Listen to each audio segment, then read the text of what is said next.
Okay guys, so I still think I'm going to keep putting out some content. It may be a little less infrequent because the YouTube algorithm changed again to where I'm noticing this trend. I've been talking to other channels, other big name channels and such.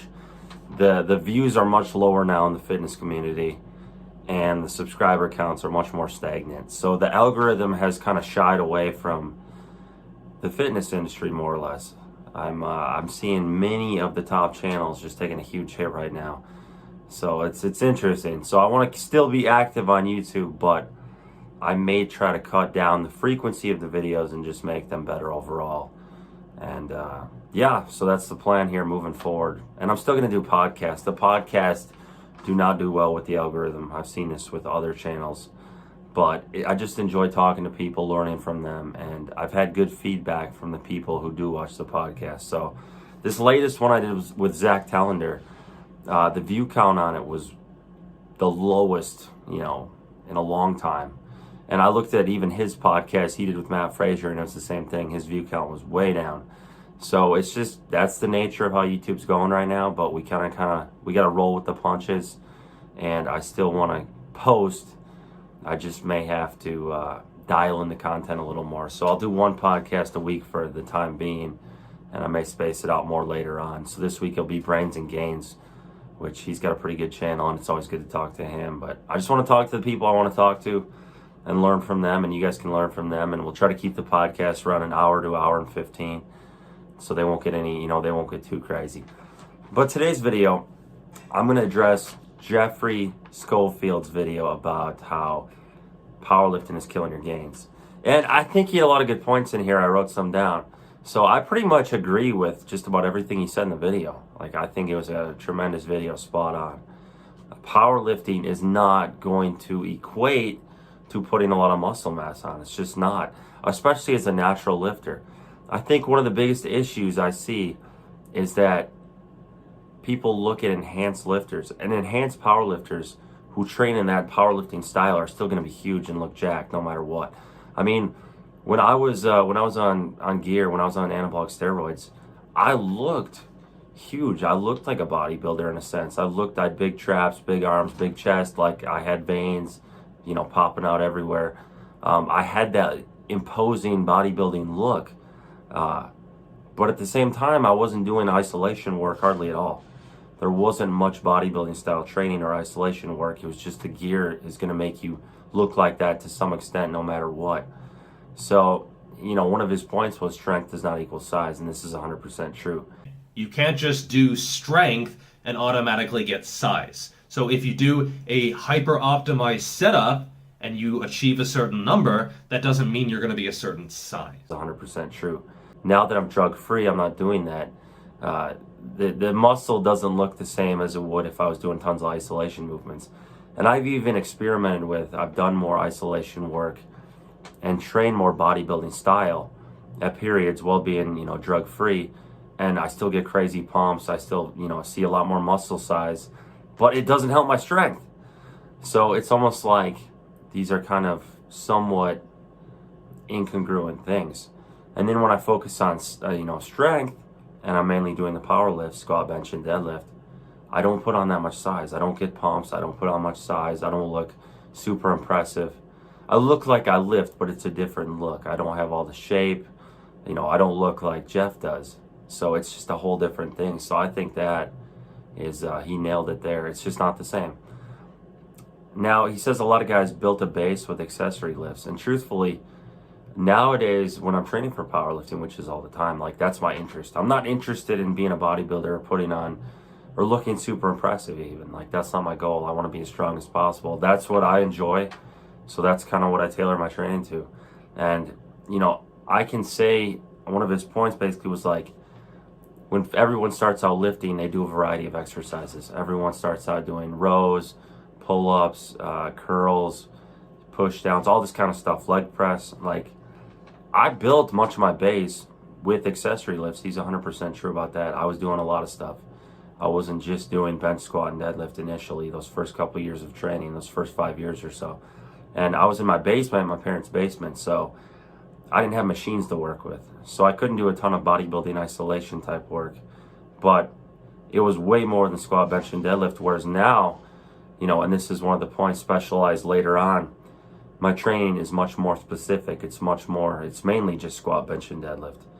So, he says most powerlifters do accessory lifts / bodybuilding lifts, which I would say is true. A lot of guys do add other stuff, but from the standpoint of, boosting my strength, it's mainly squat, bench, and deadlift that are going to do the job. I've played around with it, and specificity really is king when it comes to being better at powerlifting.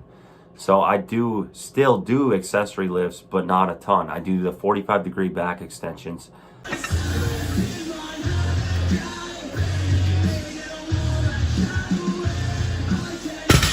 Because I really feel like those help my deadlift tremendously. Huge carryover there.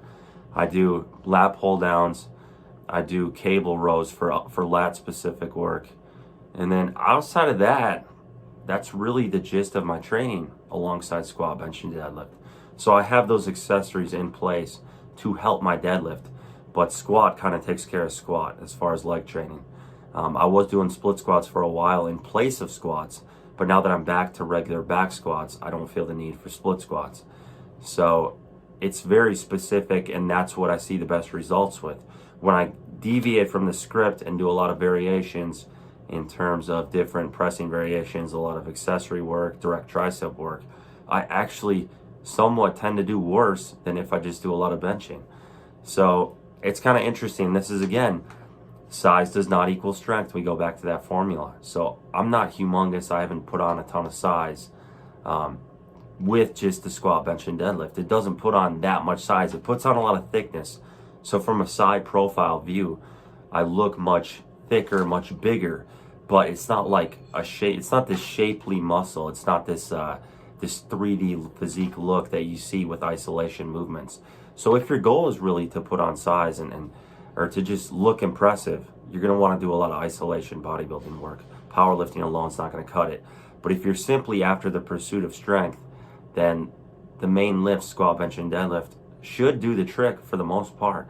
You just want to integrate a couple accessory movements that you feel could aid those specific lifts. So it could be push down, tricep push downs on the cables for bench, or even dips or something like that. It could be a leg press for squats, and then for a deadlift, it could be back extensions and lat pull downs. So the thing is, if you're going for powerlifting, just choose one or two accessories to kind of push you over the top. Not saying that more won't help, but it'll be more for size, for show. And if you're into bodybuilding, you're trying to get that impressive look, you're going to need a lot more isolation movements. So it's really, what is your goal? That's mainly what this comes down to. But, that's why a lot of people do a mix of both, and that's probably the best option for most of you guys, because most of you want to look like, fairly impressive and like you lift, but you also want to be strong. So that's where that kind of power building type scheme comes into play, and where I think more guys are interested in that. Now, he says also weight classes are height classes in disguise. And weight classes are really height classes in disguise. Okay, so if you are 5'10" or 6 feet or something like that, you're probably going to be north of 200 pounds. So I think this is, a very true thing where, if I'm 6 feet tall, then I could be as big as a 242 pounder naturally. But it really is it's a height class. That's why, even a lifter like John Hack, I think John's around 5'9", 5'9.5", which is why he can somehow still make 198. He usually walks around closer to 220, but he cuts down to 198. But if he was even 6 foot, there'd be no way he could be 198. He'd be a 220 or at a minimum, maybe 242. So that's very true. This is why, 6'2" guys can often get up to 275 and so on. So I wouldn't, the whole point he was making with the weight classes is don't limit your weight. If you limit your weight, you're going to limit your growth and your strength potential, and that's 100% true. I always tell guys, I'm like, don't be cutting for meats, don't worry about it too much. Because not only is it going to limit your strength and your growth potential, but it's not healthy. It's not good to do these extreme water depletions, because what happens is the sodium levels in the blood, they drop way down, and your potassium levels rise up big time. So when you get that sodium potassium level out of whack, it puts a lot of strain on the heart. You're much more at risk for a cardiac event. So you don't want to screw up that electrolyte balance, which is what happens. Anytime I see blood work on someone, right after a weight cut, or in that whole period when they're weight cutting. Sodium levels drop way down to an unhealthy, amount, to like the very low end of the reference range, or bottom of the reference range, or even out of the reference range. Potassium levels rise way up, and that ratio is critical for your overall health. People just don't realize it. Now, another point, he says, like, people think they got to peak all the time, they're not doing base training, and that's true. One of the things I try to get through guys' heads is don't lift as heavy as possible year round. Like, you want to peak, you're trying to peak. Now, I would say the amount of times you can peak per year is around 4 to 5. So that would be every 10 to 12 weeks or so is when you're going to have your peak. Even upwards of every 15 weeks you're going to peak. But guys try to lift too heavy year round, and it's not possible. You're not going to have the best results by lifting as heavy as possible year round. There has to be down periods where you're doing more isolation work, where the weights are lighter, you're doing higher rep ranges, things like that. So that's kind of just what I want to get at with the video, to sum up Jeff's thoughts. If you guys are interested in quality supplements, programs, whatever, check out the links in the description to help support me.